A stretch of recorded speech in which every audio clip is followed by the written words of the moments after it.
भारत का इतिहास बहुत ही समृद्ध रहा है और इस विशाल देश में ऐसे कई राजा हुए जिन्हें इतिहास में नाम हासिल हुआ है, पर इस देश की रानियां भी वीरता और बुद्धि के मामले में कम नहीं रही। इससे पहले भी हम आपको भारत के इतिहास से जुड़े वीर रानियों की गाथा सुना चुके हैं। इसी कड़ी में आज हम आपको बताने जा रहे हैं सम्राट अशोक की पत्नी देवी के बारे में।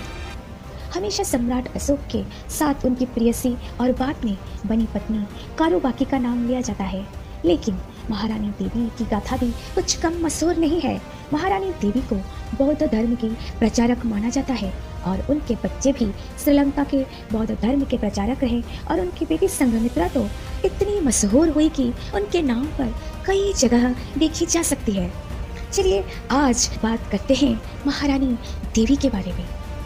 महारानी देवी सम्राट अशोक की पहली पत्नी थी और उनके 3 बच्चे उनेंद्र, महेंद्र और संघमित्रा थी।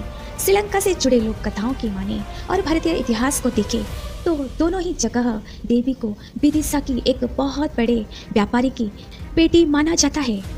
बेहद चतुर और सुंदर थी सम्राट अशोक की पत्नी देवी। उनके बारे में ये बातें शायद आप नहीं जानते होंगे। तो कौन थी महारानी देवी? सम्राट अशोक की पहली पत्नी देवी का नाता सांची स्तूप से भी जुड़ा हुआ है। जब सम्राट अशोक विदिशा गए थे और वहाँ का कार्यभार संभाल रहे थे, तब देवी से उनकी शादी हुई थी। देवी को शाक्य कुमारी भी कहा जाता था क्योंकि वो शाक्य कुटुंब की थी। कुछ लोग सम्राट अशोक और देवी की शादी को प्यार से जोड़कर भी देखते हैं, क्योंकि उस दौरान पाटलिपुत्र के राजकुमार के लिए कोई साधारण लड़की नहीं चुनी जाती। पर देवी कोई साधारण लड़की नहीं थी, वो विदिशा की एक बहुत बड़े व्यापारी की कन्या थी। सम्राट अशोक और देवी की शादी तब हुई जब वो सिर्फ 18 साल की थे और उस वक्त ऐसा माना जाता है कि अशोक के पास दिल ही नहीं था। उन्हें उज्जैन के करीब भेजा गया था ताकि वो वहाँ पर हालात को ठीक कर सके। उस वक्त इस पत्थर दिल जनरल से एक व्यापारी की लड़की को प्यार हो गया था और वो थी देवी। देवी और सम्राट अशोक के रिश्ते को बहुत खास माना जाता है। देवी और अशोक के बीच दोस्ती भी बहुत ही गहरी थी। देवी और अशोक के 3 बच्चे हुए और पहले 2 महेंद्र और संघमित्रा धर्म प्रचारक बने। हालांकि देवी सम्राट अशोक को बौद्ध धर्म की ओर लेकर जाने में असमर्थ रही। अशोक को एक समय बाद पाटलिपुत्र लौटना था और ऐसे में देवी और उनके बच्चे को छोड़ वो चले गए। देवी का जन्म स्थान विदिशा था और अशोक और देवी की शादी का भी।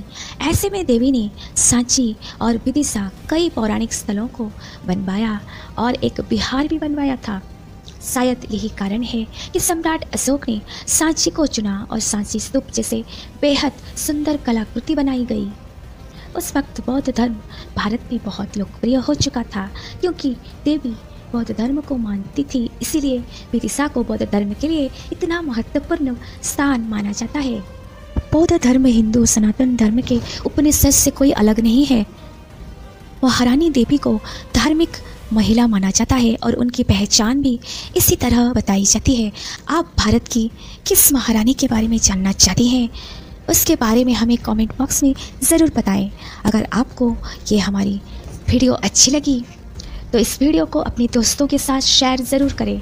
ऐसे ही भारतीय ऐतिहासिक जानकारी के लिए आपके अपने चैनल इंडिया फैक्ट्स अननोन से जुड़े रहें, क्योंकि जो देश अपना इतिहास नहीं जानता वो विश्व पटल में क्या इतिहास बनाएगा। आज्ञा दीजिए मधुस्मिता को। जय हिंद, जय भारत।